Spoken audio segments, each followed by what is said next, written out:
Hello all you risk takers and truth seekers. Welcome to Life the Battlefield, where we explore the front lines of the life biggest challenges and victories. Today, we all have an incredible guest joining us, and his name is Alex Aboss. He's a psychologist and entrepreneur who will today in interview with me on Life the Battlefield share his knowledge, life and working experience to assist you and your organization in solving problems. We will also discuss the difference between the leadership and management and what it takes to be a true leader on this podcast. So let's dive in.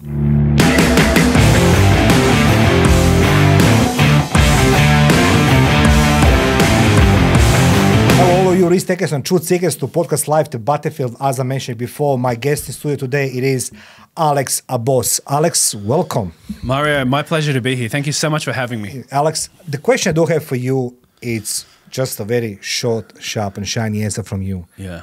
Who is Alex Aboss? Apart, being international traveler, globetrotter, Oxford, the black suit, psychology, business implementations. Tell me. So my work is around performance enhancement coaching, leadership development in the context of work and in the context of life. Usually working with high performers, people that are already doing well in their life and want to take their performance to the next level. It's very common for people to get to a relative level of good performance, but they need someone to help them take them to the next level. That's where I come in. Or if they're high potentials within companies and they want to move to that executive level, or they're at the executive level but they're looking to enhance their performance, I help them as well. So work both in the area of business and in life in general. In my intro today, I said we're going to demystify some things, right? And that's like we're going to demystify leadership. I'm going to demystify with you what's the difference between the leadership and management. But let's go start with this simple question. Why you want to help the people? What possesses you to become, go into the field of psychology to help the people, enhance their performance? When you can do this all for yourself, you're just going to be, greedy for yourself. Yeah. I think with the state of I have a deep passion for coaching. I've always had a very deep passion for coaching, and it's a calling for me. And in terms of why go take a sort of the academic route or why take the psychological route, well, I'm interested in things that work. What I'm interested in is that the stuff that you're helping people with, do you actually get outcomes for them? Do you actually get results? So I'm always looking for the best way to get results for people, and hence why I've taken the approach that I've taken. Now, let's go talk about very few things. Today we have on a topic few things, because if you go broad, we're never gonna leave this place. You're gonna consider yourself kidnapped on this place. I don't want you to happen that one. I want to ask you a question. What is the leadership? And what is the difference between leadership and management? So let me just explain something to you. I'm confused, honestly. When you go on holy source of the knowledge, Google leadership in Australia, I select what is the leadership and who is best leader in Australia, how we can learn leadership. What comes answer to me? Speakers Institutes, life coach, business coach. And I think myself, if I want to go and become the true leader, I'm going to enroll find some business coach or life coach. And when you take into consideration that in Australia there's no tertiary education qualifications necessary to become life coach or business coach, just like, come on, step back. I'll go with you. Now, I want it from you, very educated answer for everybody. What is the leadership and what's the difference between leadership and management? I think it's a very big topic, and the first thing is that yes. I think the first things first. Management is about coping. It's about organizing. It's about process. Leadership is about aligning. How do we align people to the organization goals? How do we align people towards a specific direction, for example? A lot of the work in leadership is navigating the swamp. You're in the darkness. You're in the ambiguity. How do you navigate your way to the land of process, the land of safety, and so forth? A lot of the time when you're doing the leadership work, you don't have any set processes. And a lot of the time you're not really sure which way to go.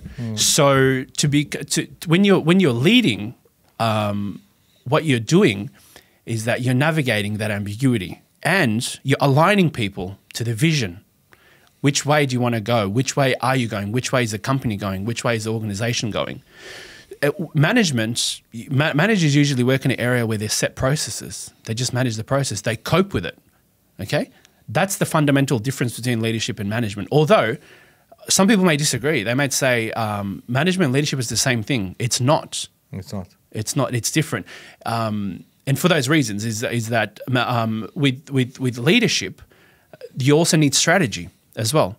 A lot of people look at leadership and they say, for example, that when you're a leader, all you need to do is be able to, manage change, for example, lead the change process, inspire people, motivate people. Then the other side to the coin is strategy. And what I tend to find is a lot of leaders aren't really that well versed in the strategic side, which is where they fall apart. Okay. So leadership and strategy are two sides of the same coin. Two sides of the same coin. Now, before I want to dig deeper into this vision strategy, I just want to ask you, do you think that leaders today everybody has an inner title leader or is a leadership expert or is something like this. Did you notice this? Everybody's a leader. If you go on LinkedIn, everybody's a leader in something. And what it takes to be a leader? Can you be a leader or just one individual, or you need to have the army behind, army workforce or something? So the role of leadership in 2024, what is the role of leadership in 2024? It's very simple. To put it in simple terms, it's your ability to be able to deal with unprecedented challenges. Okay. Challenges you don't see coming, okay? That's your role as a leader. And business challenges, unprecedented challenges happen and they come all the time. Yes. Okay, so that's your role. And for that, you need to employ all the skills that you have to be able to address those challenges. For example, you need to be able to construct plans for scenarios that could potentially happen. Right. Okay.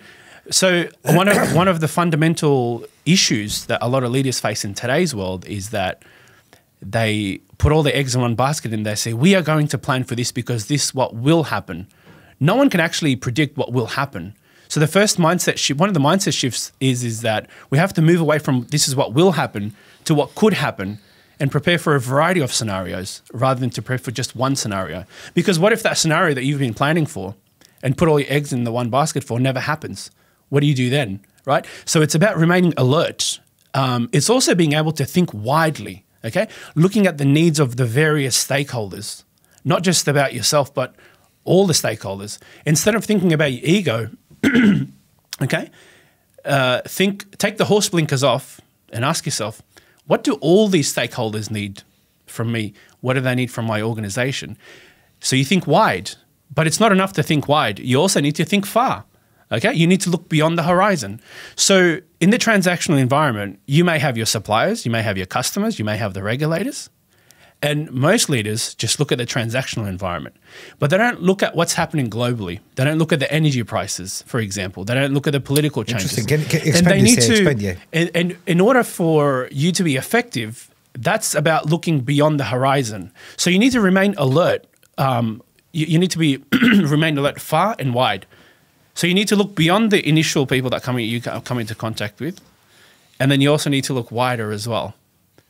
Okay? So to explain that, when you're leading through the ambiguity, as we mentioned before, you need to be able to incorporate all of it, all of the width and the length. Does that make sense? Yeah, absolutely, yes. And you need to be remaining alert to all those changes. Now, how do you remain alert? You remain alert by you look for signals. You can't look for signals if you're not alert. So you need to stay alert at all times and look at the trends, what's moving, what's changing. Too many people just rely on data and they look at the previous data and then they say, I'm going to make a decision based on the previous data. But the reality is that substantial change happens all the time and you can't just rely on the data to make future decisions. So you need to be watching. What are people talking about? Okay, you need to listen to what other people are talking about. What is people's behaviors like? And based on these, you construct scenarios. Okay, I say construct 4 scenarios because you can construct 1,000 scenarios. Okay, but you construct the scenarios based on the driving forces in the sector. What are the forces that are driving this sector? Find 1, 2, 3, 4, and based on those driving forces, you construct scenarios. Now, by doing this process, okay, you're prepared and you're alert. When something happens, you have a plan of this is how I'm going to address this issue. That's about as much as you can do with the planning process or the preparation process. And then other times, you may get a challenge which you absolutely couldn't have prepared for. Then you could use your critical thinking, right, to navigate your way through this. I'm impressed. You know why? Because I didn't expect the conversation with you was going to go that way. But why I'm surprised? Because, you know, you're quite educated man. You know, you travel the world. You know, you attended many different, I will say, like educational platforms. You know, you've been across the globe, many panels. You saw how the people thinking. And the one thing it is, what I noticed is that everybody's doing mumbo-jumboing in the sphere of the business pre-COVID, right? Mm. And many times I'm looking things like things have changed. They're moving quickly. They're moving fast. There's no any remote forecast you can utilize for your business because you never know what's going to happen, something like this. COVID changed behavior. COVID changed the way how we communicate, how we do and work and everything else. But one thing you said very important in that planning that we need to don't rely on data. I just want to make a parallel observation. In a world I used to be working, world of intelligence, we have something what's called a pre-mortem analysis. Everybody loves to post-mortem. Pre-mortem analysis and then call something Alexander question, which is like take the worst case scenario and what can go wrong with that even worse. Now you say this one, what many people are going to learn from you today. Let them learn, you know what I mean? Because that's how it should be. And that's invite you guys. I'm going to put in the comment section below all the details of Alex. You can contact him. You can find out more from Alex. Not just the guessing, no opinions, but educated answers from Alex Aboss.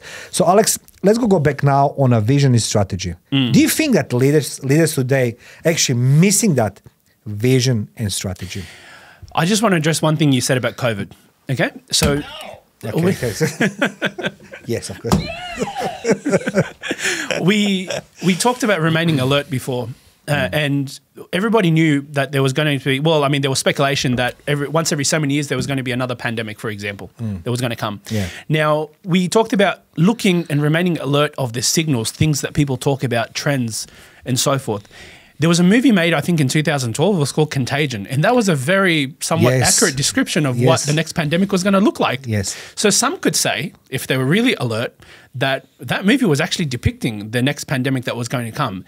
And that's this. I just want to give a very small example of how a leader can actually remain alert. Yes, it's even watching what Hollywood is producing at the moment. You know, like they've been making movies about AI and Terminators, right, taking over the world. Could that become a reality?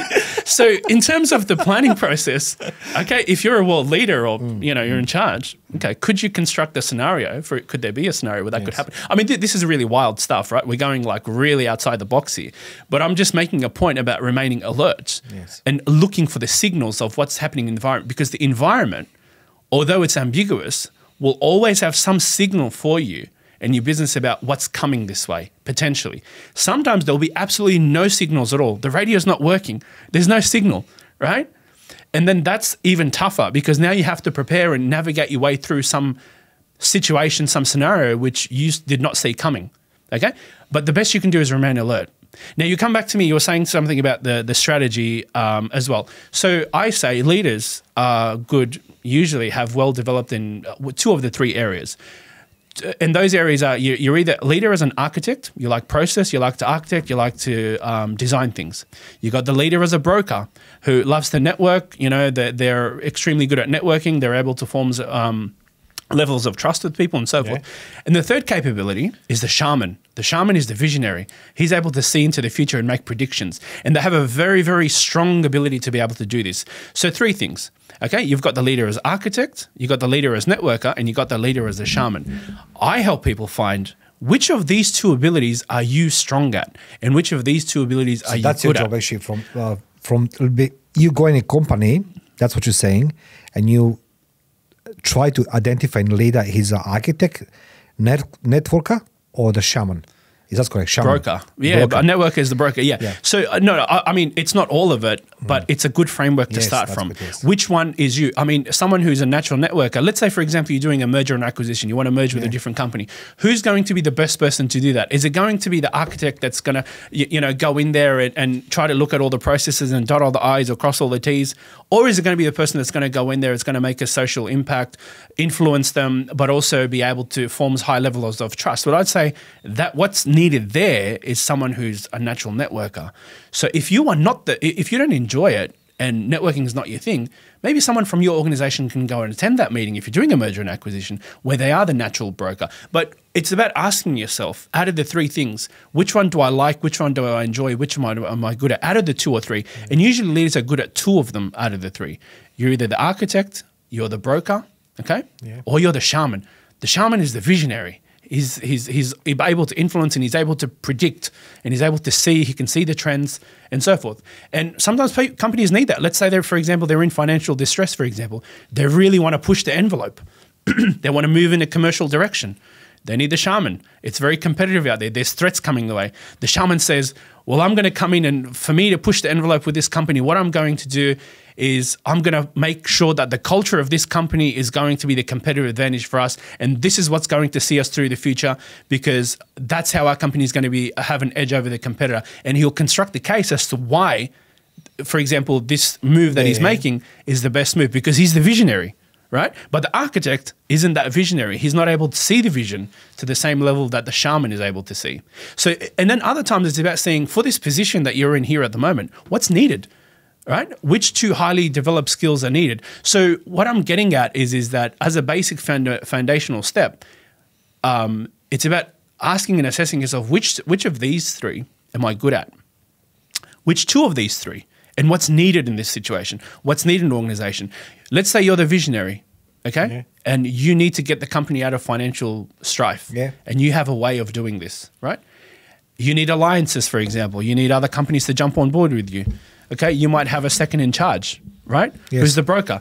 You send the person out there and say, hey, I need you to go and get us 3 or 4 different alliances in order for us to get us through this transition period, for example. Yeah. Yeah? Does that make sense?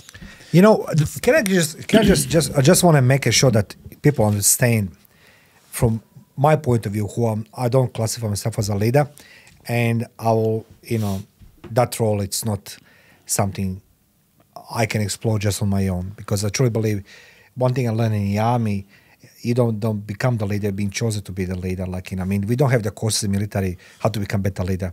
Everything's management, actually. That's what the training it is. But one thing you reminded me of the military, and that's what it is, why military is successful. It's exactly what you're replicating now. It's not every leader good in one thing. You say someone's good in to be broker, network, someone is a visionary guy, and list goes on.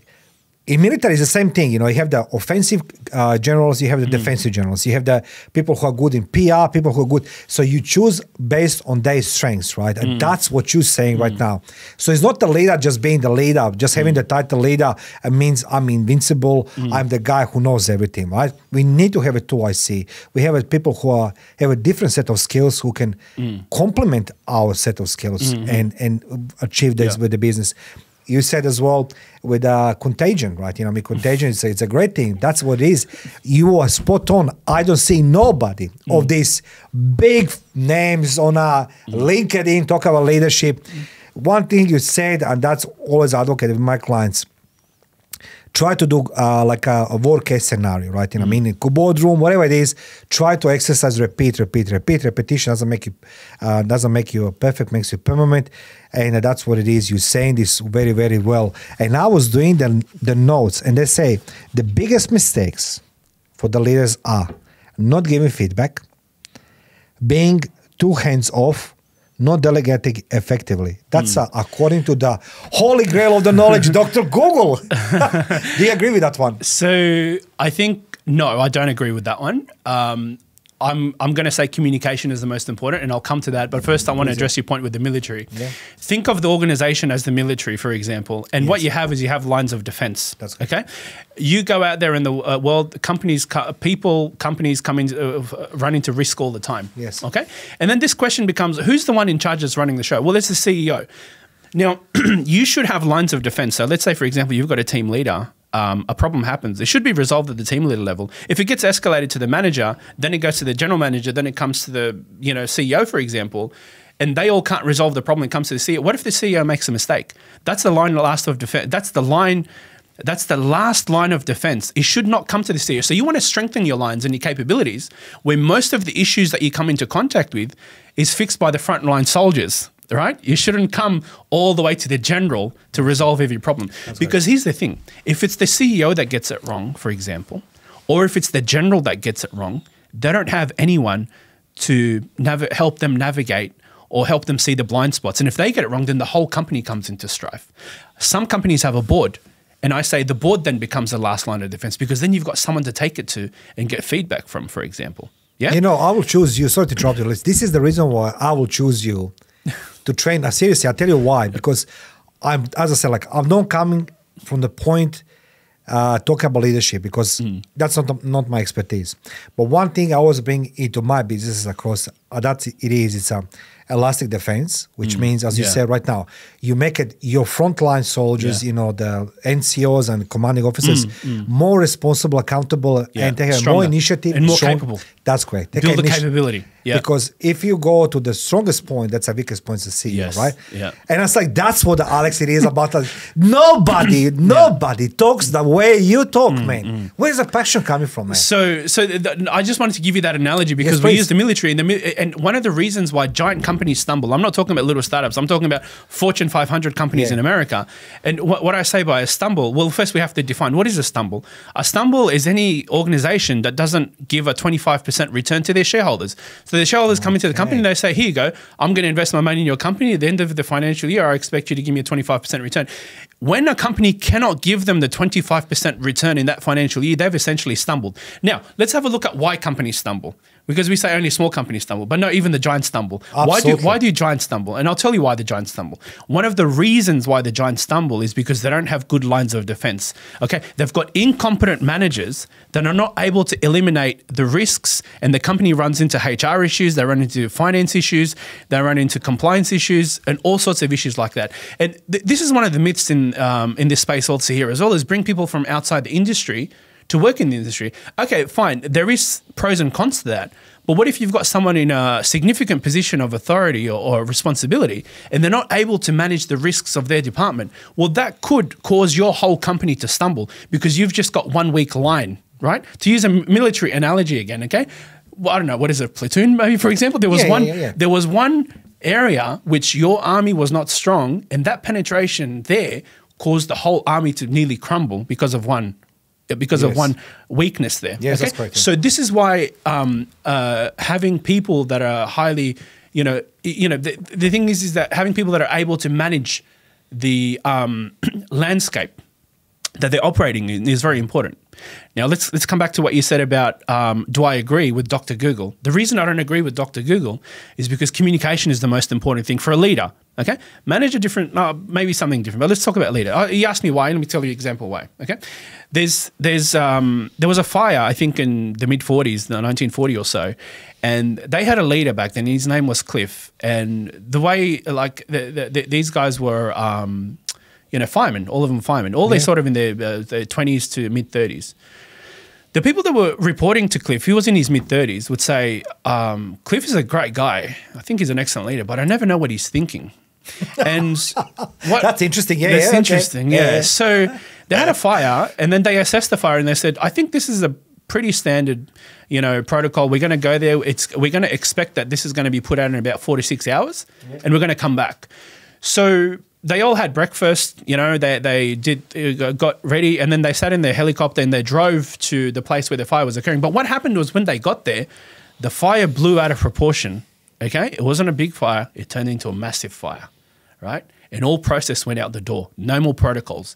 Now this is a situation which no one predicted, right? Yes. What do you do when all process goes out the door? So they turn to the leader, right? Okay. What these firemen did was that a lot of them just dropped their bags and ran. Some of them kept their bags and ran. Some of them ran in this direction. Others ran in the other direction. But the leader said to them, he said, guys, listen, I know this technique, right? There is actually a technique. I think it comes from the Native Americans is that in a fire, if you construct a fire around yourself, then the fire will burn around the fire and not sort of burn the person that's inside the fire. And he said to me, he said to these people, he said, I'm going to construct a fire around us like a circle. I want you to jump into the circle with me and the fire will burn around us, but it will not burn us, right?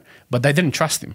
They didn't listen to him. Now, this is a situation where everything's gone out the door, a situation where no one predicted. Only one person jumped in that circle with him, all right, and trusted him and listened to him. The rest of the firemen got toast. Unfortunately, they died, okay? But the fire overtook them. But Cliff and one of his firemen were inside of the circle of the fire and they survived. Okay? Now, what's the point to this story? Communication, right? Communication is very, very important. We have to look at this scenario. What could these people have done? Could they have been talking during breakfast about if the scenario goes out of hand today, what can we do? For example, could they have been talking in the helicopter? You know, if things go wrong, if things go back, what do we do? It's this constant back and forth communication. The second thing is trust, okay? You can have an idea that can save someone's life, but if they don't trust you or they don't have your buy-in or you can't get them to buy into it, it's not worth anything, which is exactly what happened in this story, is that he was actually asking his people, jump into the fire with me and you'll survive. And they said, no, we're not going to jump. But that's the second element, which is to do with the trust. But the first one is they could have prepared better. Okay, they could have had more communication and that would have helped, right? Guys, if this fire blows out of proportion today, what can we do? And having these communications. So communication is fundamental. It's number one. Communication is the most fundamental element in successful leadership. Communication is number one. Because again, you are spot on, because, you know, in military terms, it always says, like, you know, the step number one, it's always like take a higher position, establish communications. Yes. They can bring reinforcements, right? And I always say to people, if there's no communications, that's analogy for what you said. If you disrupt communication in some organization, and I've seen with a lot of things I'm doing, some white papers, and so like your competitor actually, he throws the spanners in your communications channels, and it's like, no, we have it's like, okay, and that's what happened. Communications fail, and that's the biggest hurdle. So you don't disagree with the Dr. Google. That's good, you know, because Dr. Google, he says everything. It should be. Now, just for curiosity, what was those two things that Dr. Google said? Okay, so he says, Dr. Google says the holy grail of the knowledge, because the fact it is, when I was doing research about leadership, I said there's a lot of it's a mess over there. Everybody writes a book about leadership. Everybody gives the tips and advice, and like, what is your role in leadership? Oh, I'm just a business coach. Right. I mean, right. Yeah. What's it like a business coach? Right. So like, leave me alone. So I ask, what's the biggest mistakes in leaderships? He says, not giving feedback, being too hands off, not delegating effectively. So I think myself, that's more like a management than the leadership, but at least as a leadership, you know what I mean? So he says, I say, okay, so what is the positive leadership styles? He says, authentic, charismatic, servant, transformational. And I was like, but that's a characteristics, you know what I mean? So like, even Dr. Google doesn't know everything. That's the reason why we need to go to you. So tell us something. Where is a passion coming to you? Because I'm listening to you. And, you know, like, I just enjoy seeing how much energy you bring into this. So you brought the gravity with you, literally gravity. And whoever choose you to lead them, coach them and train them, they're going to be, you know, very happy with that one. So where is the passion coming to assist these people? I just want to make another comment as well with the mistakes, regard to the mistakes. Okay. So organizations or leaders that try to, roll out initiatives in the absence of psychological safety, make big mistakes. Like that's one of the biggest mistakes. Psychological safety. Psychological safety. Let me tell you. So psychological safety is about being candid. Okay. It's about having a candid conversation with someone without the fear of punishment or, without the fear of punishment, essentially. So, it's not about being soft. A lot of people think in order for me to have psychological safety, I need to be soft. It's not true. And then one of the common things that comes up here is that they say, well, if people are stuffing up in my company, what am I expected? Just like sort of be soft with them because I want to make them feel safe. Well, stuffing up here and there is part of being human.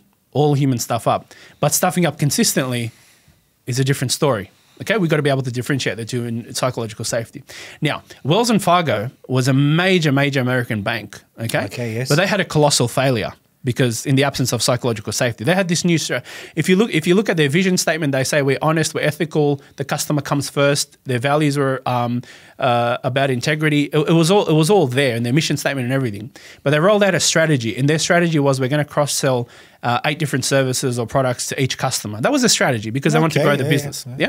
And then essentially the board or the CEO, whoever came up with the strategy, pushed it down the line to the managers. The managers told the employees, hey, these are your targets. Get on the phones, go face to face, sell 8 different products or services. And then the employees at some point came back and said to their managers, they said, well, we can't sell 8 products or services because these people, they're just not interested. They're not buying it. But I said, this is our strategy. This is our strategic objectives, and you need to sell it. You're going to do it, yeah. Right. Right. Otherwise, you're going to get fired. Right? There you go. You lose your job. But if you sell enough, or if you sell more, we'll give you an incentive. Right? You can get commissions. So there was an incentive for them to do well as well, which is fine. Now, here's what happened. The employees started to transfer money from customers' accounts from one account to the other account to make it look like people actually purchasing services, right? And then they would send, which is illegal, right? Right? And then it's like... I didn't know that. Okay, yeah. And then they would send reports up to managers and say, look, we've made all these sales. But then once the managers see the reports, they'd obviously send that to the next person up. And then they would transfer the money back into the original account before the customer could find out, because then it looks like they were actually hitting their targets and doing their job, right? Now, when this whole thing fell apart, these people were morally well-standing people. So I asked them, well, why did you do this? They said, well, I want to keep my job when I was in fear, but I also thought I can get away with it because there was systemic cover-up going on. So obviously that level of fear was also with the managers as well, because they weren't going to keep their job. So they had to cover up too. I don't know whether they knew what was going on at the front line or not, but either way, they weren't taking on the feedback. It was just like push it back down the line and say, no, get this done. And there was cover-up. There was multiple layers of cover-up. Now, people may say, look, this is a strategy gone wrong in the absence of psychological safety. Now, some people may say that this is an incentive problem. People just wanted to make commissions. It's not an incentive problem. People were doing this because they wanted to keep their job. So this is why psychological safety is so fundamental. Organizations that actually get their reach their strategic objectives, right, in the absence of psychological safety, get lucky, right? You can still do well and reach your objectives as an organization without a very well-formed strategy, or no strategy for that matter, with psychological safety. And this is one of the fundamental mistakes we see within organizations, is people don't have that psychological safety. So can I just ask you simple, in like a 5 years old, psychological safety, it is that I can speak candidly. Right. Be upfront, be straightforward, without fear of punishment. So put it this way, when Mari's office turns into the confessional, or turns into a confessional where people come to you and they feel safe to tell you everything and confess everything to you, then you have a pretty good degree of psychological safety within your company. I do have this in mind because you see, I build my businesses across exactly the same elements. As I always said to myself, I want to have my business to be treated as the way I wanted to be treated in my previous business, right? Which is in government. When you work in military, in diplomacy, there's no, psychological safety. Your boss is a 9 to 5 and after 5. You know what I mean? Like there's no like I can have the coffees and discuss things with them.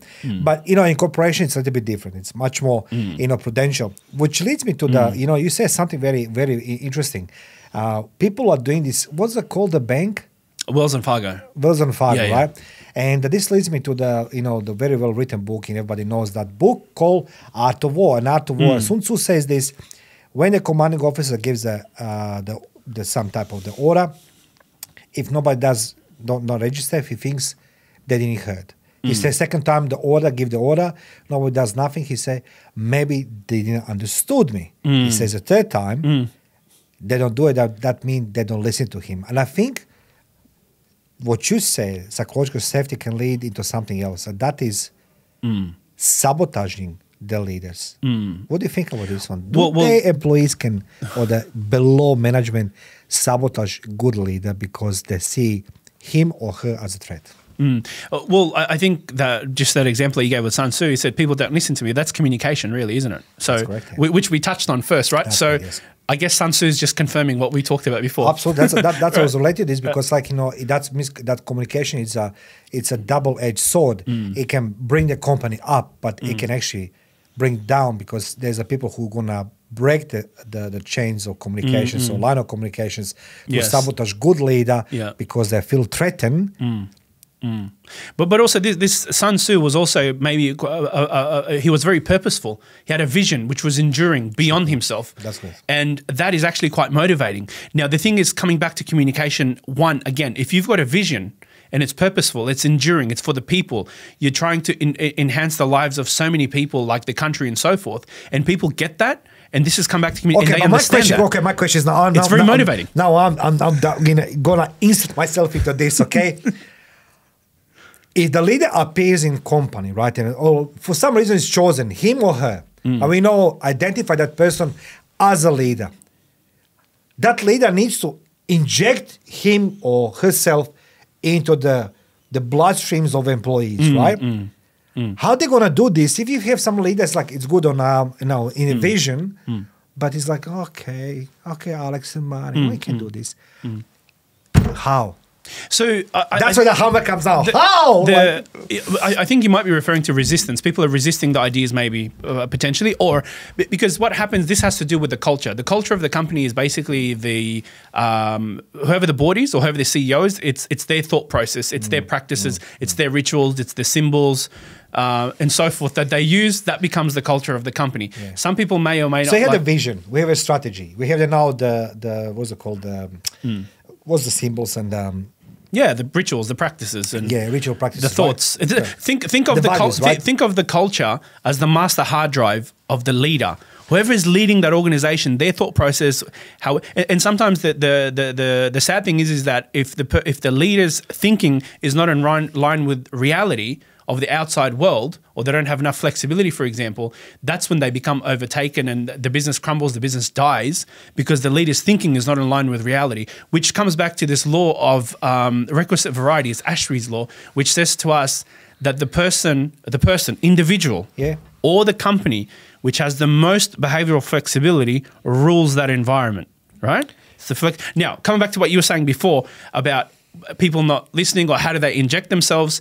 Now, it's about being able to communicate your values and your purpose and what you believe in and so forth. And most people may resonate with that. Some people may not resonate with that. Look, the culture is not the most important thing. It's more about how do people feel in that company. Because when you walk into a place, the feeling is like, if it doesn't feel good to be there, probably like you say, I don't like the smell of this place. True. I don't like this. I don't like how I feel here. And most organizations don't take into account how good or bad people feel day to day when they come to work, which is a very, very important factor. When people don't feel good in a company, working in a company, okay, they're going to be more resistant to the changes that you're trying to make anyway. The resistance comes up, okay? And then there's conflict, right? People are fighting with one another more often. They make more mistakes when they're making decisions, right? There's more injuries. You have more sick days. And a lot of companies don't take into consideration how people feel in the company, okay? So I think start there, right? Is if you're going to bring about a change in a place in a company, get people to feel well. And people forget about how people feel. And that would be one way. Now, if we look at, there's a very famous academic, his name is John Cotter, and he has this strategy. For example, he says you have to create a sense of urgency, communicate buy-in and so forth. He's got like a step-by-step process which you follow. It's very linear. It's very prescriptive. It tells you exactly what to do from step to step. I think he's a Harvard professor. He's a Harvard professor, right? And that's been used in change management all the time when the leader's coming in, they're injecting this new change or this new vision and so forth. Now, one of the biggest failures with that approach was with Nokia. When Nokia was trying to win market share, you had the CEO coming in there creating urgency, and he was talking about this burning platform, but it didn't work. So it doesn't work in every context. Now, the thing with change is that there's been a lot that's been written about change. A lot of people talk about change. Now, let me tell you something. Please. Most of the stuff that's been written about change, most of the books that have been written about change are rubbish. Okay? And here's the other thing. You're my man. Here's the other thing. Right? Somebody has the balls to say that not everything was written, it's good. It's rubbish. It's complete rubbish. So the thing to keep in mind when doing the change approach is you really don't know a lot of the time which way it's going to go. Okay, so whether the change is going to go this way, whether it's going to go that way, and you have to be able to adapt. Now, I always say you got to pay attention to what's going on in the change management process and have the flexibility to be able to adjust to the changes as it comes. And where it's necessary, then you could use some of those techniques and strategies to implement the change or overcome some of the resistances, or educate people until you sort of reach the final stages of change. I think that can be useful. But I don't recommend, people go in there with a very set prescriptive process and say, these are the steps that I'm going to do, these are the steps that I'm going to take, and I'm going to make this change within the company. Because that approach can be helpful, but usually not successful. So your question was, how does the leader do that? I can't give you a prescription because, as I said, I don't recommend you go in with a prescription. Don't go in with a prescription. Go in there and remain alert, which is what we mentioned before. Do what you need to do, Tell them about your purpose. Move the organization forward. Right? Get people feeling better. Get people feeling good. Address the resistance with strategies that are, there's a lot that's been written about how to address the resistance and so forth. Yeah, you can do that. Psychoeducation, you can coerce people. You can, people fire people. There's all sorts of strategies for managing those kind of things. But I say don't do it in a prescriptive way because people are complex, Mario. Okay? People are complex. Systems are complex. There is any manual that you can give anybody that can tell you how every single person works. We are a complex system. I like what you said, Alex. Yeah. I'm going to share something with you. Like recently I went, as you know, I went overseas. And for some reason, I wanted to be this year and the next year going to go as well in Berlin because it's a big anniversary, Second World War, 80 years and many things. However, this year was a 35 years, the Berlin Wall fell down, right? Which is a big, significant event in my life because 2 years later I went in a war, the communism collapsed, like I was little young commie, 14 years old, and then went in a war for democracy, which I didn't know was the differences between two of them there. But one thing in Berlin, I learned something very important. So I spoke with a very, very smart people, scientists, archaeologists, people who are literally doing, what's it calling, historians, no archaeologists, historians, apologists, historians. And the people who are the part of the system, East Germany, West Germany, so spies and all this. So it's a group of people in a place called Deutsches Spy Museum, big museum. And I said, like, why the Stasi, the biggest secret police in the world and most formidable, successful foreign intelligence agency was successful? How this management or leadership trusted the spies from East Germany that are doing spying in foreign countries, unsupervised. And that comes to one thing, loyalty to the organization. And one of these historians, he says to me, you can replicate this today in a business. I said, like, what do you mean? Yeah. He said, like, if the employees are loyal, it's going to do everything. And that's the most employees ever, loyalty. Now, let's go get out a little bit of the leadership. I want to ask you, how the company or leadership or leader can build that or insert the sense of necessity that person is loyal to company. How the corporation can build that loyalty in employees? Because if Stasi, give me just 1 second, Stasi was giving the agents across the globe orders, unsupervised, they could escape anytime, and they were more successful, and they say loyalty. Now, how to build loyalty? Okay, good question. I like this question. Yeah. That's a good question. It's a very fundamental question as well that a lot of organizations struggle with as well. I can give you some things, fundamental stuff. So here's the thing. It comes down to purpose, okay? What is the dictionary definition of purpose? It means something that you stand for. I stand for this. I believe in this, right? And I believe in this permanently. I believe in this long term, yeah? The purpose is beyond you. The purpose will last hundreds of years after you with the organization. Absolutely, yes. Right? This military example you gave, this guy, don't know what his purpose was, but he had some vision, he had some purpose. Okay, now, why is purpose important? The purpose is important because when it's clear to people of what your purpose is, what your organization's purpose is, it's very motivating for people because they resonate with that purpose. When you resonate with the purpose, they become a staunch supporter, right? You talked about loyalty. You want to build loyalty, you want people to be staunch behind your back, they have to resonate with your purpose, right? But let me say more. I have so much to ask, like, sorry. Let me say more. Okay. Here's the other thing. You said before, leaders navigate in the darkness. That's correct. People, managers navigate it. People in general navigate in the darkness. Now, purpose has a second role. The second role of purpose in our life, in the organization's function or function in the organization, is that the purpose is the engine of long-term profitability within companies. The reason why it's the engine of long-term profitability is when people have purpose and it's motivating, they put their whole self into it and they don't have to cheat, right? Because they will go through pain and pleasure to enact that purpose if it's meaningful to them. Because now we're bringing meaning, right? And we're bringing values and meaning into the day-to-day work and the day-to-day function. It may not be in a company, that could be you, right? So that's why it's the engine of long-term profitability. Now, the third function of purpose is that purpose, when you don't know which way to turn, that is your northern star.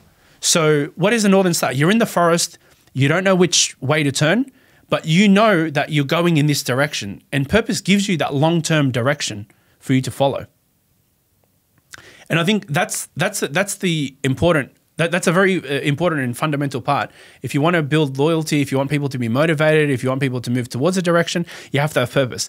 Now, sometimes, for example, some people might say, well, I have a company that, I produce mayonnaise for a living, so what's my purpose, right?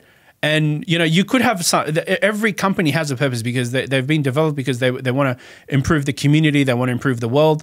It's about finding that and being able to disseminate it and being able to clearly articulate that through communication to all the stakeholders. So organizations have also, they've evolved, from running machinery to knowledge work. And now, because you have knowledge work, this organization essentially is made up of people. Without people, organizations don't run.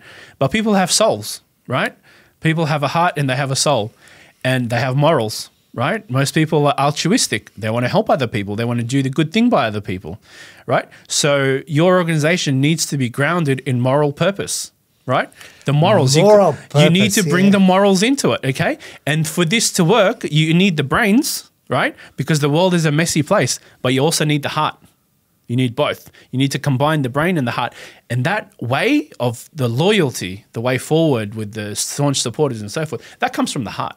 That comes from your vision. That comes from your purpose. But can you that leader brings with them, right? The true leader with charisma, they bring that agenda with them, like they can make people to believe in purpose. Well, it's not so much that they make people believe. It's that there's a vision and there's a purpose which is long term. It's enduring. It's beyond them. It's meaningful. And it's a way of life, Mario. Way of life. It's a way of life. I live to help the people in this way. And that, you don't need to convince people. All you need to do is just communicate that across to people, for example, and say, then strategy, not just leadership, but strategy turns into a way of life. And you know exactly automatically what to do. When strategy becomes your way of life, okay, you don't need to sit there and think about it too much or plan for it too much because it becomes a way of life. But how we get that is actually coming to that understanding that organizations are now made up of people, right? Yes. And people have souls. So in that sense, organizations, companies also now have a soul because they're made up of the people. Without people, organizations don't exist. So the company also has a soul. What is the soul of the company? Right? It comes back to the purpose. I just enjoy listening to you because that's one of the most meaningful conversations I had about leadership with many, many people. I also come back, like we all need our coaches, we need our mentors, and and I heard this from my mentor, Professor Clive Smallman, who told me it's not what you're by nature, but by nurture. And I said to him, "Can you translate this for me?" He never took a toll on me, but he says to me, "I'll explain to you." So, but you explain this in an even much more easier way, which most of people I believe, they don't understand. The purpose. It's when it's clear, it's very motivating, and they are resonating with the employees. Like this is and your stakeholders as well. Your clients will become your biggest supporters. They'll become your most staunchest supporters, not just your employees. The regulators, for example, I believe in this. They're trying to they're trying to make a better community. It's not just about the community; it's about the world. Okay, think of the world. How is my business and what I'm doing going to make a better world? And that should be a part of your, because if we're grounded in moral purpose, isn't it about building community? Isn't it about making a better world? Yeah. It is. We're altruistic by nature, right? And the other thing to keep in mind here as well is that it's a fundamental need, because the human connection, we need to be able to connect with something and believe in it, right? We need to have that connection piece with our work and everything that we do. I think that actually the organization missing this now. It's missing that, yeah. But the human need for connection is stronger than food and water, right? Yeah. We want connection more than we want food and we want water. That's how powerful it is. That is the power of human connection, which can be activated through purpose, right? Right? Human connection. Now, there's some pitfalls, but I won't go into that yet. But yes, I wanted to mention it. A lot, because you see, like, with you, it doesn't end up here. Right? I mean, there's more. It's like a Pandora box. I mean, it's scratching down the bottom, and there's a hope at the end of at the bottom of the box. Pandora box says hope, but the fact is that we are having a new generation now of the business people. We have a new generation of leaders and the management, because it's like, as we both witnessed it, COVID changes a lot. You know what I mean? So we recently been let out, people go wander, the nature has changed, people behavior has changed, the way of thinking has changed. But one thing didn't change. That's a necessity that we need a product and services, right? How do you fit with your business into that? How do you help navigate companies or individuals to become better leaders and, bring that best in them for the organization, their work or themselves? Well, I mean, it's a very goal-directed conversation initially. Yeah. I think that fundamentally we're all goal-seeking organisms. Human beings are goal-seeking mechanisms. And the conversation essentially starts off with the goal. What is it that you're trying to achieve? And, you want to get from A to B to C to D. So that's part of it. You start off with that fundamental idea of, okay, this is the person, this is what I want to do. And it depends what comes up there and then on the context with the person. A lot of the time, we mentioned before, people already have a lot of skill because they've reached a good level of success. Yes. It's about addressing the blind spots so they don't stumble. We talked about stumbling blocks before, didn't we? Yes. Right? So sometimes it's about stopping people or helping people so they don't fall on their face. They're a giant. I'm unstoppable, right? And then they go into the world and then all of a sudden they've stumbled and fell on their face. Oh my God. Setbacks occur, right? It's about managing those setbacks. It's about helping them with their performance pieces. How do I enhance my performance, or how do I actually continue to perform in this kind of area? Because we go through rapid change. Change is always occurring. Then it becomes, then you got decision making as well. Decision making is also very, very important.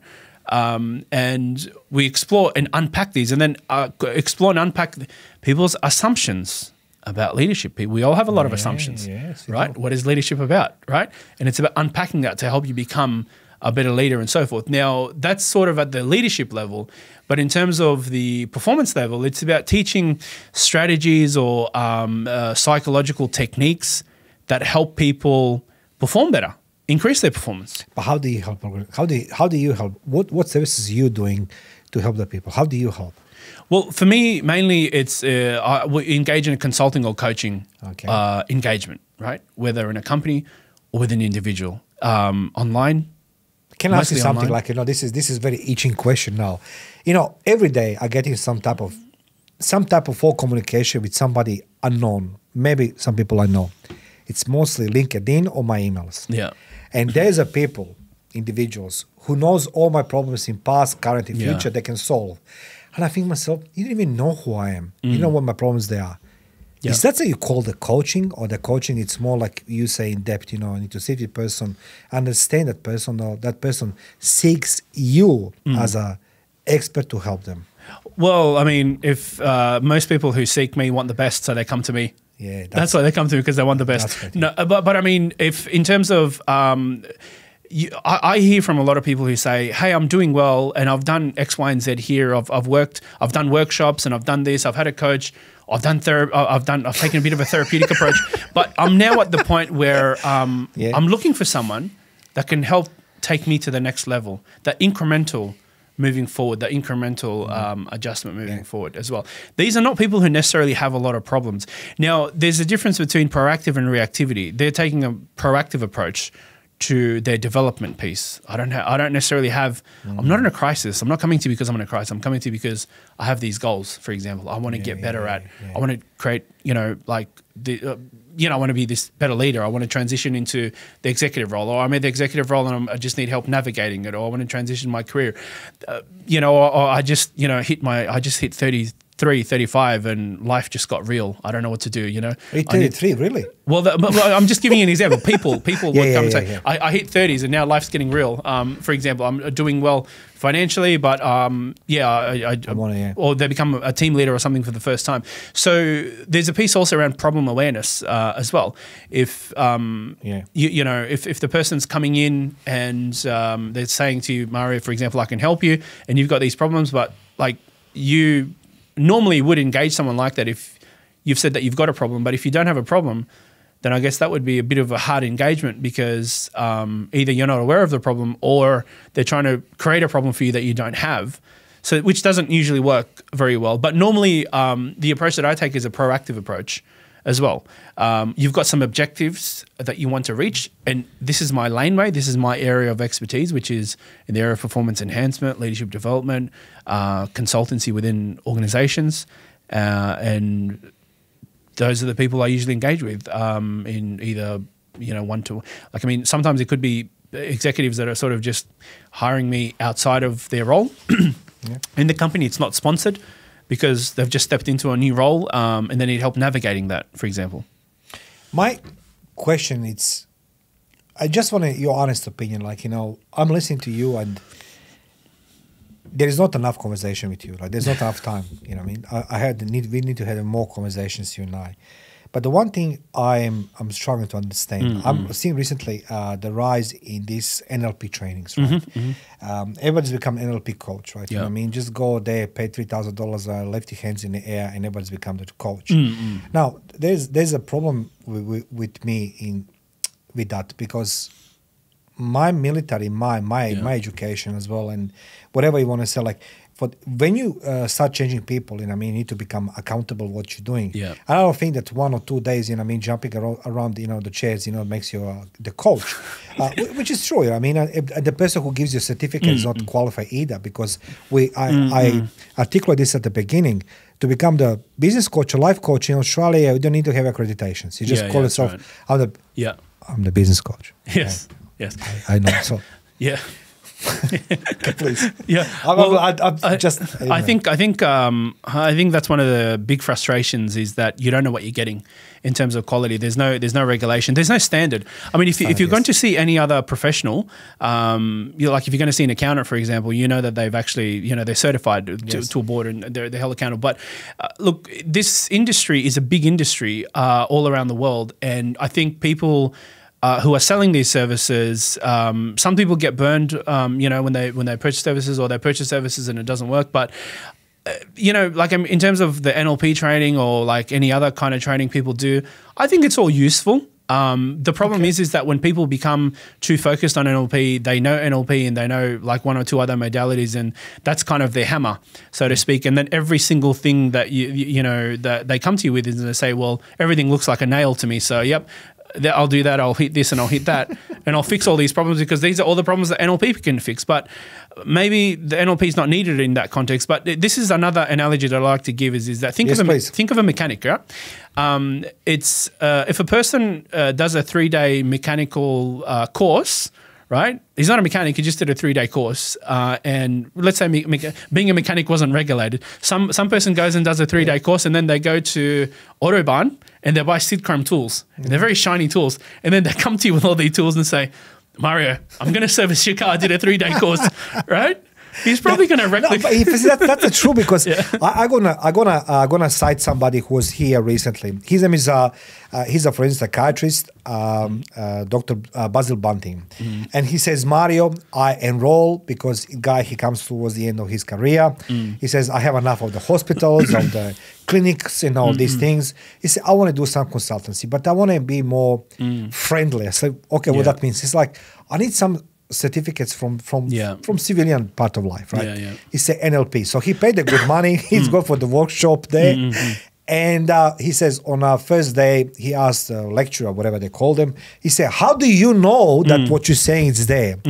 And he said, after I'll ask a few times, how do you know? I was being told to leave the course. I said, like, I don't understand. He said, all I wanted to know, what's the referencing to this? How they know that this research stands? Instead of this, they kick me out. Well, he probably did. I couldn't stop laughing. Well, he probably, he probably did himself a favor walking out of that course.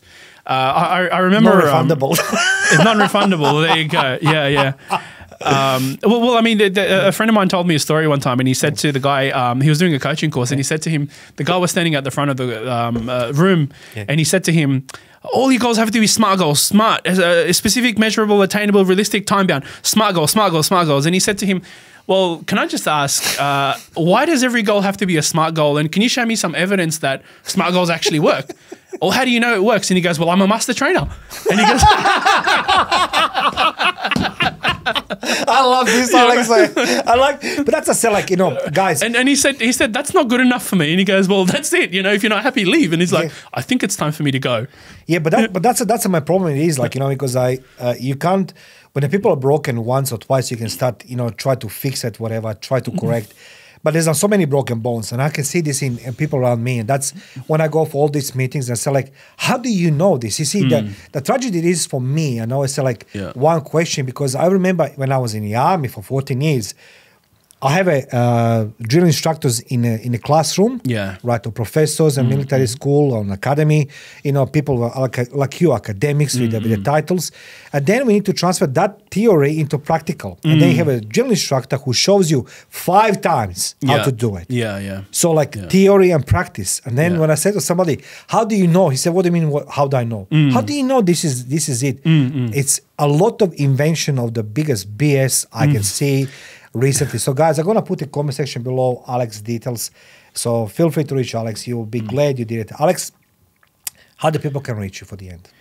I'm pretty contactable through LinkedIn. Okay. We've also got my Instagram page as well. That's kind of in the works, but mainly through LinkedIn. Tell me before I go, like, what was a life in England look like for you? Like, why did you take that step? I wanted people hear this from you. You finished psychology here. You finished universities here. You done all your hard work, yet you stepped out, I'll call the comfort zone, because you left your country and go into, England is English-speaking background, but But you go in another country in a educational institution, which is Oxford. Oxford, yes. Which is not such a Oxford Business School, yeah. Why? I think it's, in life you've got to go for the opportunity and you've got to go for the best. That's my mentality. Don't settle. In any aspect, in any endeavor of your life, don't settle for second best. Go for the best, right? That's the mindset. And I remember actually around about that time I was applying for admission, and I think when I got my admission letter, I sort of had a month to sort of make a decision, and then I was either going to do it or not do it. But I remember now, you asked how it was, and my whole life turned upside down within the space of a month, because it was a significant change. There was flights overseas, there were study commitments. You're going literally flying. If we did a direct flight, it's a 23-hour flight. It takes a lot of bravery to jump on a plane for 23 hours. I think it's just one thing that you don't. Yeah, I agree. It's just one thing that you don't get used to. It's like traffic. You're never going to be like, okay, well, I'm used to this now. Same thing with flying. It's like when you take these long trips, you never really get used to it. But I had to kind of just shuffle my life upside down in the space of a month. I had a company here going and employees and so forth. So I had to just turn that upside down and be like, and then jumped on a plane, organized the company really, really quickly. And then next thing you know, a month later, I was on a plane and I was catching a plane to England for the first time and going there. But in saying that, when opportunity arises, right, you take it, is what I say, right? Okay. In this scenario here, this admission into a university like that, which is, filled with, Nobel Prize winners and heads of states and so forth, it comes around once in a lifetime. So if you get that opportunity, you take it. You don't second guess it. 2 things, guys, I take it from this last 5 minutes conversation. If you wanted the best, never settle for second. And when opportunity rises, take it. Alex? Well, the question is, when should you settle? The answer is never. Never. And third golden nugget, when you want to settle, never. Alex, thank you very much for being my guest. My pleasure, Mario. Thank you for having me. You're welcome. And Guys, thank you so much for listening, everyone. I'd like to say, guys, thank you, all of you, truth seekers and risk takers, all of you 45,000 wonderful souls on the YouTube alone. Thank you for 2.5 million views. All of those who are in favor to learn more about leadership, feel free to contact Alex. I'm going to put the comment section below all his details. And guys, jump on wagon, learn more, never settle, right? Never settle. Doesn't matter in what context, whether it be at work, whether it be in your relationships, or whether it be in some other context. Don't settle. The answer is never, never settle. That's right, Mario. You did take a good golden nugget there as well. Go for the 10 out of 10 every time. Don't settle for 7. Don't settle for 8. Don't settle for 9. Go for the 10 in everything. Guys, I'm just taking notes because I don't want to forget. Like this one's like this is the most, I can't even say most active interview I've ever had because, you talking now, like, people usually have a tendency to slow down. But with you, it's not, it's an angel. We're going to have another conversation. Guys, Alex Aboss, I'm going to put comment section below, all his details. You can reach him and feel free. Don't settle for the less. Otherwise, you're teaching your mind as well that when you settle, you're sending a message to yourself that this is good enough, that I'm going to go for the second best, or I'm not going to get everything that I'm entitled to. You don't want to be sending yourself that kind of messages. Okay? So walk away from, if it's not, walk, right? Go for the best. If it's not the best, you keep going until you get the best. Like this is like out of my mind. Guys, go for the best. Thank you very much for watching today, Life the Battlefield with Alex Aboss. Comment section below, all his details. Reach him, learn more, and be inspired.